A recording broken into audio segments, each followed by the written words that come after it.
আমি জানতাম, আমি বলছিলাম যে কোনো পার্সোনাল কোয়েশ্চেন তুমি করবা না। বিয়ে কবে করতেছি, দুইটা প্রশ্ন করছো তুমি আমাকে। সেকেন্ডটার উত্তর দিতেছি, ফার্স্টের উত্তর আমি নিজেও জানি না। সেকেন্ডটা হচ্ছে আমি বিয়ে কবে করতেছি, এটা তানিয়া বৃষ্টি এখনো জানে না, কারণ তানিয়া বৃষ্টির এখন আশেপাশে চিন্তা ভাবনা কোথাও কখনো বিয়ের চিন্তা ভাবনাটাই নাই। হ্যাঁ, আর ফার্স্ট প্রশ্নটা ছিল কেমন ছেলে পছন্দ, সেটা হচ্ছে আই ডোন্ট নো আসলে কেমন ছেলে পছন্দ। যদি বাহ্যিক দিক দিয়ে বলতে হয় তাহলে বলবো আমার টল ছেলে খুব পছন্দ, আমার চুল বড় ছেলে খুব পছন্দ, মানে আমার ভাল লাগে দেখতে। বাট মানুষটা ভালো হইতে হবে আসলে। ফার্স্ট অফ অল মানুষটা হচ্ছে ভালো হইতে হবে, এর বেশি আমি তোমার কিছু বলবো না, কারণ দেখা যাবে একটা কিছু বলবো ওইটার থ্রুতে তুমি আরেকটা প্রশ্ন শুরু করবা। সো আমি এতটুকুই বলবো। হ্যাঁ, কাজ তো আসলে অনেক ধরনেরই করেছি এই পর্যন্ত, অনেকগুলো ভ্যালেন্টাইন আসছে, বাট আনফর্চুনেটলি কোনটা কোনটা আসছে আমি এখনই বলতে পারছি না। বাট হ্যাঁ, অনেক ধরনের ক্যারেক্টার করেছি, কাজ করেছি। এখন সামনে যেগুলো আসবে এতটুকু বলতে পারি যে দর্শক বিভিন্ন ক্যারেক্টারে আমাকে পাবে।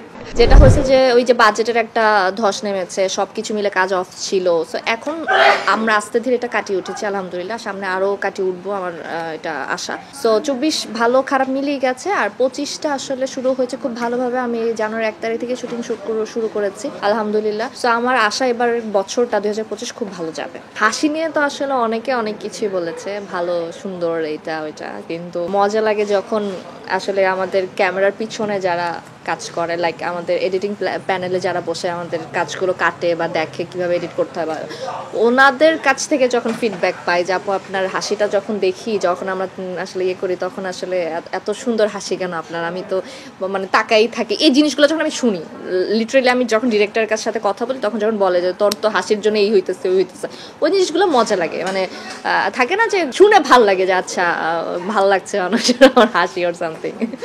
এই প্রেমটা আসলে কেন সেটা বলতে পারবো না, কিন্তু এই প্রেমটা আমি খুবই কি বলবো যে আলহামদুলিল্লাহ আমার ভিতরে প্রেমটা জেগেছে।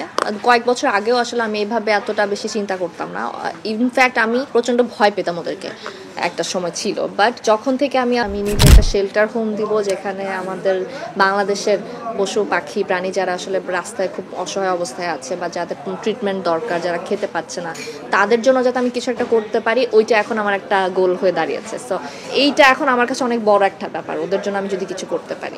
24 তো আসলে আপস অ্যান্ড ডাউনসের মধ্যে গেছে যদি ক্যারিয়ারের কথা বলি, যেটা আমাদের তো দেশের অবস্থা সবাই জানে। সো ওই জায়গা থেকে কাজ একটু কম ছিল, যদিও আমি ওই অবস্থাতেও আসলে গাজীপুরের দিকে এসে থেকে টুকটাক কাজ করেছি। বাট যেটা